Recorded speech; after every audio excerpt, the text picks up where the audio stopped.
जो इतिहास हमने पढ़ा ही नहीं, जो इतिहास हमको पढ़ाया ही नहीं गया, वो इतिहास हमको पढ़ना है, वो इतिहास हमको समझना है। एक हल्दी घाटी ही नहीं था राणा प्रताप और अकबर के बीच, बल्कि हल्दी घाटी एक समारंभ था अनेक युद्धों का, और दिवेर युद्ध था एक निर्णायक युद्ध। वीर गाथाओं की अनंत कहानी है ये, जननी जन्मभूमिष्य की रवानी है ये। मैराथन ऑफ मेवाड़ की संज्ञा से जो विभूषित हुआ इतिहास के पन्नों की वो अनसुनी कहानी है ये, दिवेर का युद्ध।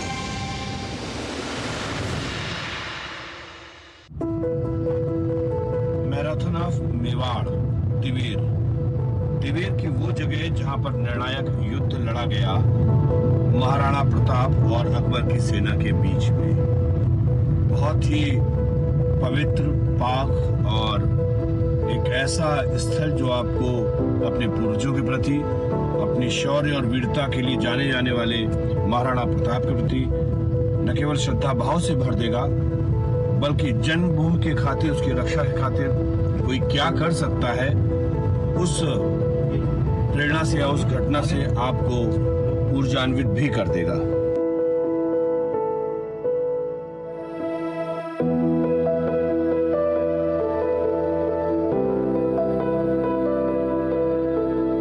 ततो युद्ध परिश्रांतम समरे चिंत्या स्थितम रावणम चाग्रतो दृष्ट्वा युद्धाय समुपस्थितम। आदित्य हृदय स्तोत्र का ये पहला श्लोक हमें ये बताता है कि जब भगवान श्री राम बहुत निराश हो चले थे तो सर्वप्रथम आदित्य हृदय स्तोत्र महर्षि अगस्त्य ने भगवान श्री राम को सुनाया हुआ था। और ये बात इसलिए कि आज हमारे समक्ष यहाँ पर सूर्य नारायण उदय हो रहे हैं, और बात इसलिए भी क्योंकि एक सूर्य तब भी उदय हुआ होगा जब भगवान श्री राम रहे होंगे, एक सूर्य उस वक्त भी उदय हुआ होगा जब महाराणा प्रताप ने फाइनल अपनी एक लड़ाई कह सकते हैं, फाइनल युद्ध, दिवेर का युद्ध लड़ा होगा। और आज जब लगभग 550 साल के बाद मैं यहाँ पर इस जगह पर खड़ा हुआ हूँ, यहाँ पर ये सूर्य उदय हो रहा है। और इसीलिए इस सूर्य को केंद्र में मानते हुए, इस सूर्य को साक्षी मानते हुए ये तमाम जो घटनाक्रम है इसको मैं एक साथ जोड़ने की कोशिश कर रहा हूँ। और इन तमाम घटनाक्रम को जोड़ते हुए हम आपको ये बताने जा रहे हैं कि क्यों आज जिस जगह पर हम खड़े हुए हैं, दिवेर ये जगह, इस दिवेर पर जो युद्ध लड़ा गया था वो क्यों निर्णायक युद्ध कहा गया, क्यों इसको विदेशी इतिहासकारों ने मैराथन ऑफ मेवाड़ कहा है। स्वागत है आप सभी का डीडी न्यूज पर एक भारत श्रेष्ठ भारत के इस खास कार्यक्रम में। मैं हूं आपके साथ मनीष वाजपेयी, और मैं आपको बताऊंगा कि आखिरकार कैसे दिवेर के इस युद्ध ने एक भारत श्रेष्ठ भारत की पटकथा लिखी, दिवेर के इस युद्ध ने कैसे जननी जन्मभूमिष्य स्वर्गादप गरियसी की इस भावना को चरितार्थ किया, और कैसे इस दिवेर के इस युद्ध ने राणा प्रताप और अकबर के बीच जो युद्ध चल रहा था उसकी फाइनल इतिश्री कर दी थी। तो ये सब सारी बातें हम आपको बताएंगे अपने इस खास कार्यक्रम में।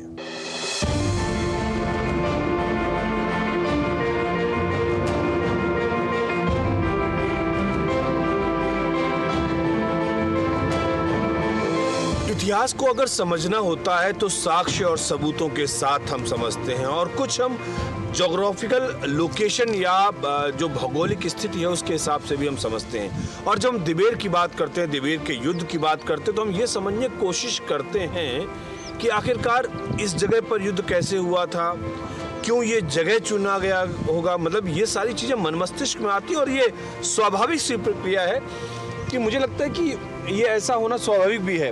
हमारे साथ में नारायण जी जरा मुझे बताइए कि हम इस समय दिवेर स्मारक पे खड़े हुए हैं, और ये चारों तरफ एक तरीके से अरावली की जो पहाड़ियाँ हैं और ये जो क्षेत्र हमें दिख रहा है, इसका कैसे सामरिक महत्व रहा है उसके बारे में जरा बताएं।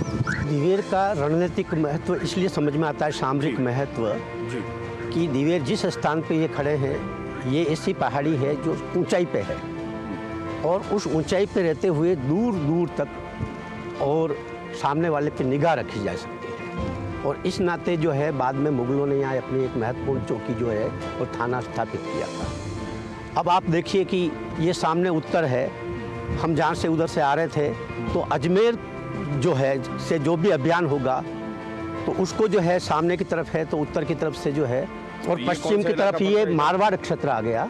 अच्छा, ये मारवाड़ हाँ, क्षेत्र है। और मारवाड़ क्षेत्र अजमेर की तरफ से आने का रास्ता और मारवाड़ की तरफ से आने का रास्ता।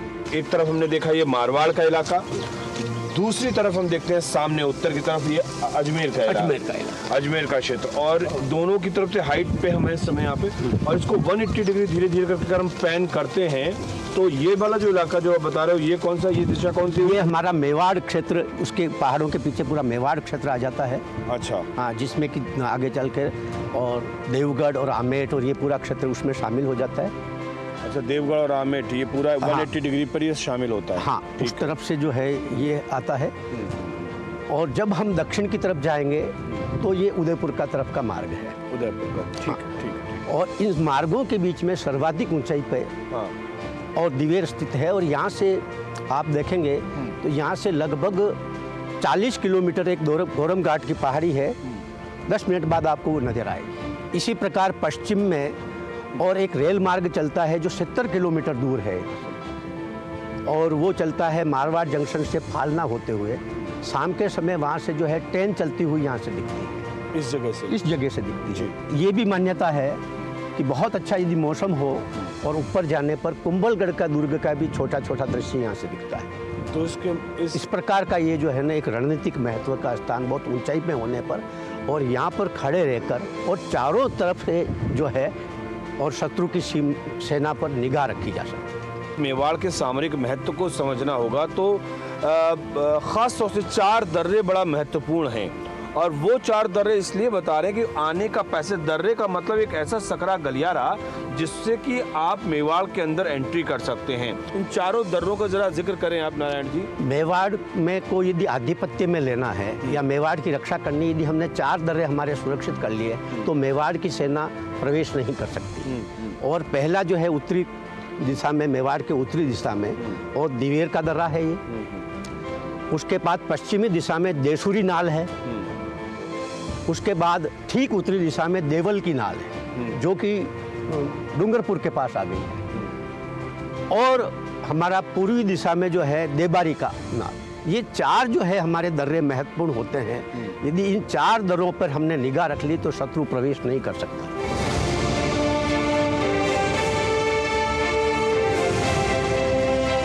चारों तरफ हर हरकत पर निगाह रखी जा सकती है। दुश्मन कहीं से भी आए उसकी जान ली जा सकती है।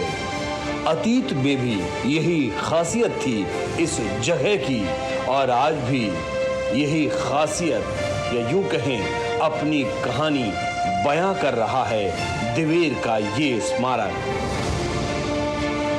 एरियल व्यू से देखते हैं तो एक दीपक सा दिखता है। बीच में महाराणा प्रताप की मूर्ति एक दीपक की लौ सा दिखता है।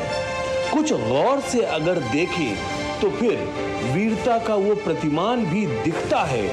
एक तलवार से जो 2 भागों में बहलोल को विभक्त किया राणा ने, हमारी नजरों को वो नजारा आज भी दिखता है। जब आप दिवेर के स्मारक में यहाँ पर आएंगे तो जिस तरह की संरचना यहाँ पर है वो बहुत जबरदस्त है। मेरे मन में भी एक सवाल पैदा हुआ। हमने जितने भी फोटोग्राफ्स देखे महाराणा प्रताप के, जितनी भी मूर्तियां देखी, उसमें महाराणा प्रताप भाला लिए होते हैं, लेकिन यहाँ पर जो प्रतिमा महाराणा प्रताप की है उसमें महाराणा प्रताप तलवार लेते हैं। और ये तलवार इसलिए क्योंकि दिवेर का स्मारक है ये, और दिवेर के इस युद्ध में महाराणा प्रताप ने, जो अकबर का एक सेनापति था बहलोल खां, उसका जिस बहादुरी के साथ में, मतलब लोहे का टोप है, लोहा का पूरा उसका वो है, उसको चीरते हुए घोड़े के साथ उसको आधा आधा कर दिया। ये उस शूरता, उस वीरता का प्रतीक है जो इनके हाथ में ये तलवार है। और इसके साथ ही साथ हम आपको बताएं कि ये जो हाइट है यहाँ तक की, जहाँ पे महाराजा की, राणा प्रताप की प्रतिमा लगी हुई है, वो 57 फीट की हाइट है। यहाँ पर 57 फीट की हाइट, और उस 57 फीट की हाइट तक पहुँचने के लिए ये 57 सीढ़ियाँ महाराणा प्रताप के 57 साल की जो उनकी आयु थी, 57 ईयर्स की, उसको निर्धारित करती हैं। तो ये एक सोच रही होगी कि हम 57 फीट की ऊंचाई रखेंगे, 57 सीढ़ियां रखेंगे। ये क्यों रखेंगे? ताकि लोग ये याद रखें कि उनकी उम्र कितनी रही है। उनकी उम्र 57 साल रही है। और इस दिवेर के स्मारक में वो जो तलवार को हाथ में लिए हुए हैं, उसका भी एक बहुत अच्छा महत्व, जैसा कि हमने आपको बताया। तो इस तरीके से दिवेर के स्मारक में बहुत सारी चीज़ों को ध्यान में रखा गया है और उन तमाम चीज़ों को जिन लोगों ने भी ध्यान रखा है, उनकी सोच को, उनकी उस संकल्पना को वाकई मेरा शत शत नमन। वो इसलिए कि जब ये स्मारक का कॉन्सेप्ट दिमाग में आ रहा होगा, कितनी गहनता के साथ, कितनी सूक्ष्मता के साथ, कितने मनोयोग से इस पूरे स्मारक को डिजाइन किया गया होगा, ये अपने आप में बड़ा अद्भुत चीज है जो कि मुझे यहाँ पर देखने पर प्राप्त होती है। तो ऐसा लगेगा कि एक दीपक है और दीपक के अंदर जो है एक लौ जल रही है।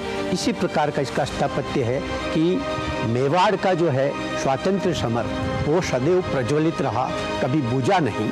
क्या मेवाड़ का स्वातंत्र्य संग्राम सदा जारी रहा, उसका प्रतीक के रूप में भी ये दिवेर है, क्योंकि ये दीपक के अंदर एक लौ की भांति जो है ये दिखता है। ये उसका एक स्थापत्य है।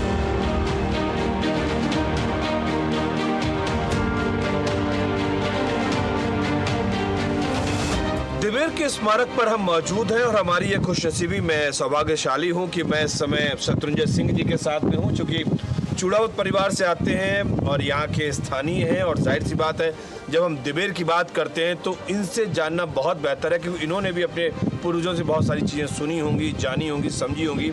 शत्रुंजय जी, आप कैसे बताएंगे इस दिवेर के युद्ध को, कैसे आप एक्सप्लेन करेंगे? थोड़ा सा हम चल के बात करते हैं जी। अपने इस समय में देखिए, इस एरिया में हम लोग 7th सेंचुरी से यहीं रहे। बप्पा रावल जब यहाँ से पधारे और 1382 में जब चित्तौड़ पे महाराणा लाखा थे तो जो उनके बड़े ज्येष्ठ पुत्र थे उनका नाम चुंडा था। उनके 4 पुत्र हुए, सबसे छोटे देवगढ़ थे और हमारी रिस्पॉन्सिबिलिटी थी यहाँ पर इस एरिया को संभालने की।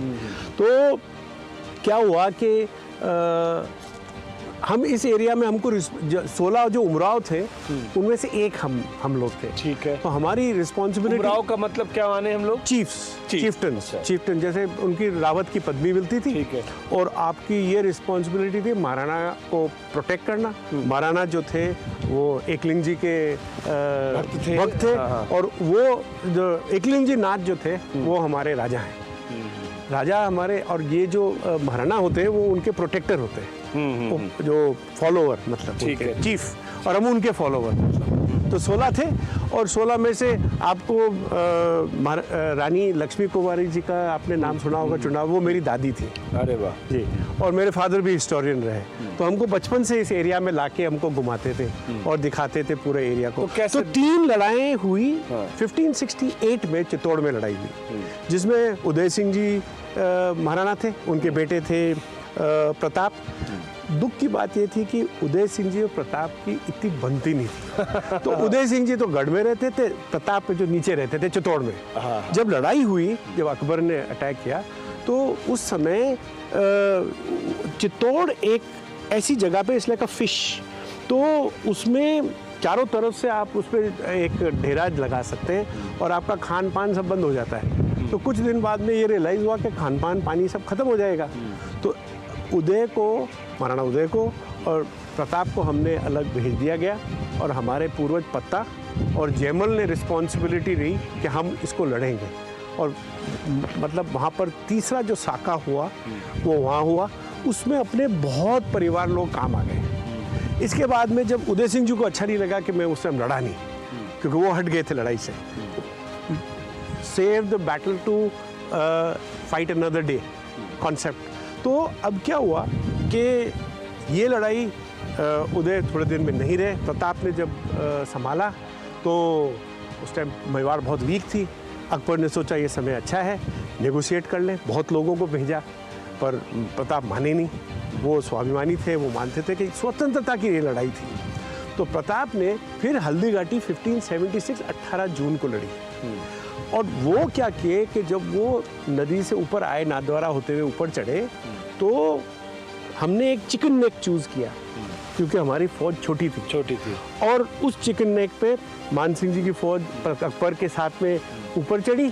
ये again it was an approach from the east going west, पर हम लोग उस चिकन नेक में थे, जिसको अपन हल्दी घाटी बुलाते हैं। वो लड़ाई सिर्फ 3 घंटे की हुई, पर उसमें हल्दी घाटी निर्णय की लड़ाई 3 घंटे की हुई। जी, उसमें करीब 8 से 10 हज़ार लोग काम आ गए। बहुत बहुत घमासान युद्ध था। 18 जून में लकी ये रहे कि जब लड़ाई चली तो उसमें इतना जोर का युद्ध था कि दोनों की पार्टी को बहुत डैमेज हुआ। इधर सिर्फ हमारा एक हाथी राम प्रसाद उनके कब्जे में आया और प्रताप उस लड़ाई से निकल गए और मान सिंह का हाथी भी डैमेज हुआ। आपको वो पूरी कहानी हल्दी घाटी। इस युद्ध में दिवेर में जो इस रैली में हुआ, इसमें निर्णय यह हुआ कि सुल्तान खान बेलोल खान ये दोनों यहाँ पर काम गए। हाथी मरा, घोड़ा मरा, कोई भी एक भी मुसलमानों का जो अप्रोच था उसमें कोई भी बच नहीं पाया।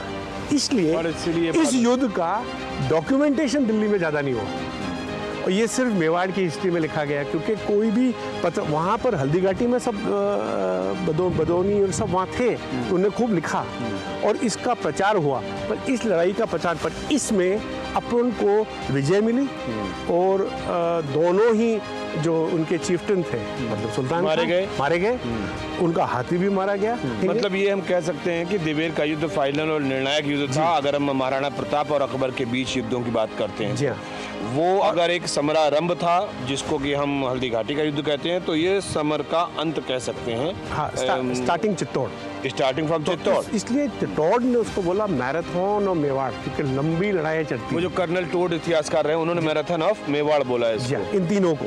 चलिए ये चीजें बात होती रहेगी और हम आगे बात करते रहेंगे। हम चलते हैं आगे की ओर, देखते हैं क्या आई।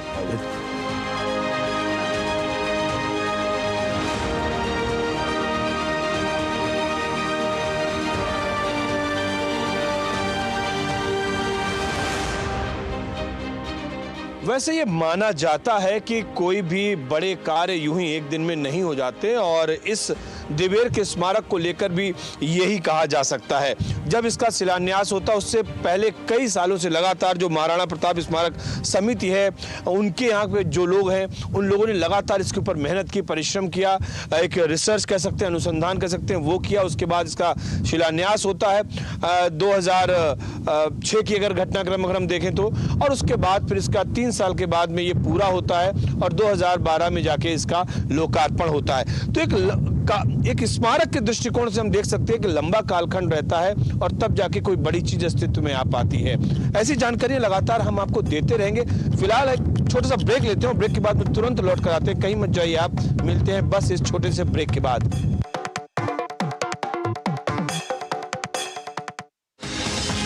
दिन भर की भाग दौड़ में जब छूट जाएं जरूरी खबरें, जब आप हो जल्दी में और जाननी हो हर खबर, जब फटाफट अंदाज में देखनी हो आपको तेज खबर, जब केवल आधे घंटे में जानना हो देश दुनिया का हाल, तब देखिए खबरों का हाई स्पीड शो एक्सप्रेस 100।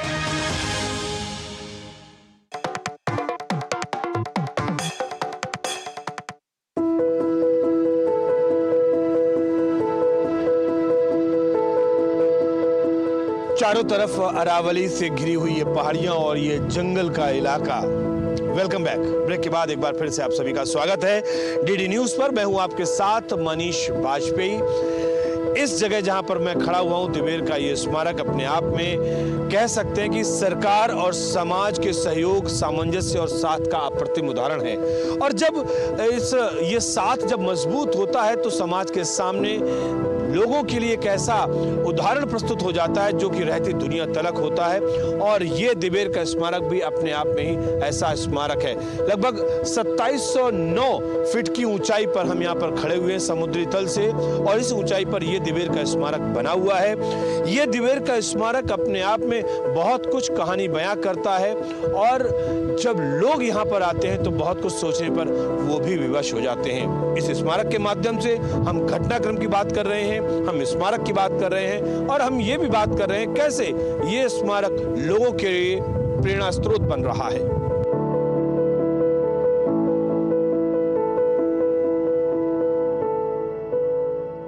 इस स्मारक के बनने से यहाँ पर जो आने वाले पर्यटक है और जो हमारी युवा जनरेशन है उनको इतिहास के बारे में और देशभक्ति के बारे में यहाँ आकर के प्रेरणा मिलती है और वो यहाँ आते तो अपने आप को गौरवान्वित महसूस करते हैं कि मेवाड़ की इस धरा पे हम यहाँ पे आए। जो महाराणा प्रताप ने मेवाड़ को आज़ाद रखने के लिए अपना जीवन पर्यंत योगदान दिया और अपना पूरा जीवन मेवाड़ को समर्पित कर दिया, ऐसी बातें सुन सुन के उनको गौरव भी होता है।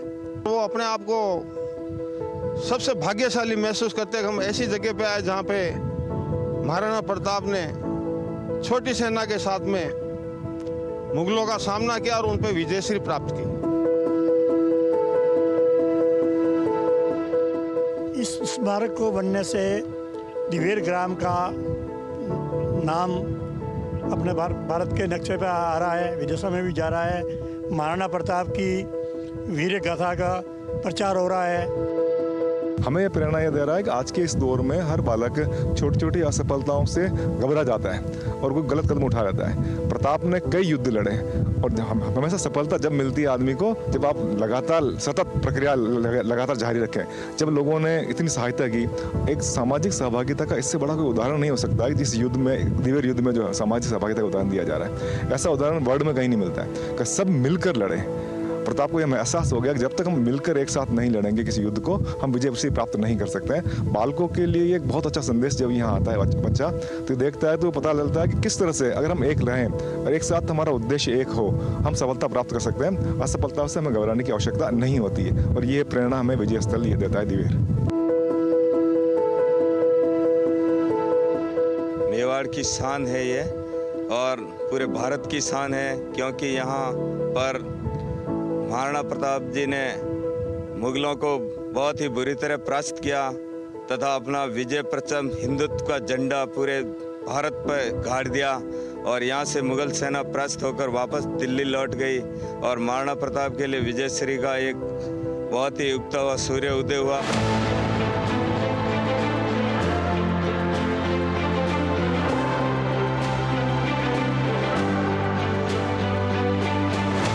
विजय स्मारक से होते हुए काफिला बढ़ चला था शौर्य स्थल की तरफ।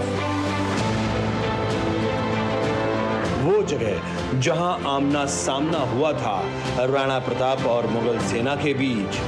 दिवेर की वो घाटी जिसे आज भी मौत की घाटी बुलाया जाता है, उन रास्तों पर हम जा रहे थे जहां से विजय स्मारक पर महाराणा प्रताप स्पष्ट नजर आ रहे थे।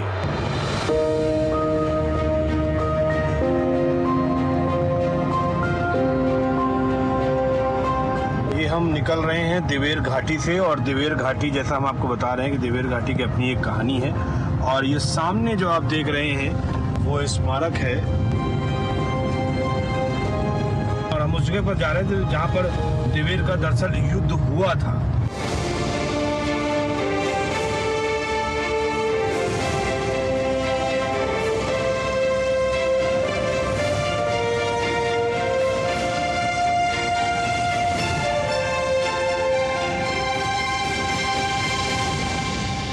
एक तरफ दिवेर युद्ध की विजय को लेकर विजय स्मारक बना हुआ है, वो इसलिए ताकि लोग, आने वाली पीढ़ी इस युद्ध को याद रख सके। लेकिन जिस जगह पर युद्ध हुआ उस जगह पर दिवेर युद्ध स्मारक भी बना हुआ है। ये शौर्य स्थल जो आप देख रहे हैं ये ठीक उस जगह पर बना हुआ है जो कि दिवेर की घाटी कह सकते हैं, दिवेर की नाल जिसको हम बोलते हैं वो कह सकते हैं, और ये वो जगह है जहाँ पर दिवेर का युद्ध हुआ था और इसलिए इस स्मारक को बनाया गया है ताकि लोग जाने और समझें। और ये पूरा का पूरा जो भौगोलिक जो हम स्थिति यहाँ पर देख रहे हैं, दोनों तरफ पहाड़ हैं ज़बरदस्त तरीके से और बीच में दर्रा यानी कि एक छोटा सा पैसेज जिसमें कि सेनाएं निकलती हैं। तो जाहिर सी बात है एक तरफ से एक सेना आ रही है और दूसरी तरफ दूसरी सेना आ रही है और वो यहाँ पे आकर उसकी भिड़ंत होती है। तो इस तरीके से कुछ भौगोलिक स्थितियाँ बनती हैं यहाँ पर कि यहाँ पर दिवेर का युद्ध होता है।